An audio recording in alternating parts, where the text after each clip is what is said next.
அந்த உடம்பை ஏதாவது பண்ணுங்க அப்படிங்கும்போது தான் தன்னுடைய சக்கரத்தில் இருந்து அப்படி கழட்டி விடுற சக்கரத்தை அது போய் 51 துண்டாக விழுந்த இடம் இன்னைக்கு சக்தி பீடம். சரிங்களா? அந்த இதில் தேவர்கள் முனிவர்கள்லாம் போய் கலந்துக்கிட்டாங்க இல்லையா?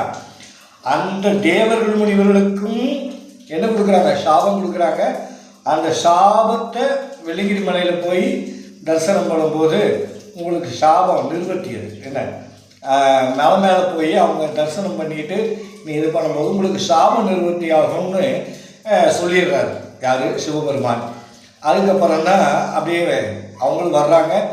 மேலே போய் தரிசனம் செய்துட்டு அங்கே அவங்க என்ன சொல்கிறாங்க? சிவபெருமான் தரிசனம் பண்ணதுக்கு பிறகு இன்றோடும் உங்களுடைய சாபங்கள் முடிவடைந்தது, இனிமேல் உங்களுக்கு சாபமே கிடையாது, அதனால் வரக்கூடிய பக்தர்களுக்கெல்லாம் நீங்கள் துணையாக இருக்கணும் அப்படின்னு சொல்கிறாங்க.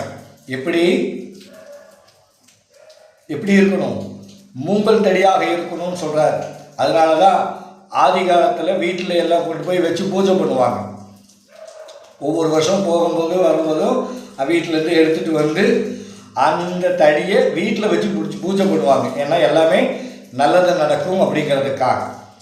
அது இந்த தடி வந்த கதையினுடைய வரலாறு. ஏன்னா தடி தேவர்கள் முனிவர்கள். சரிங்களா? இப்போ அடுத்த சப்ஜெக்டில் நம்ம மற்றதை பார்ப்போம். நம்ம சிவாயம் ஆதரவு கொடுங்க. நிறையா எனக்கு நான் சம்பாதிக்கிறதுக்காக இதை போடலை.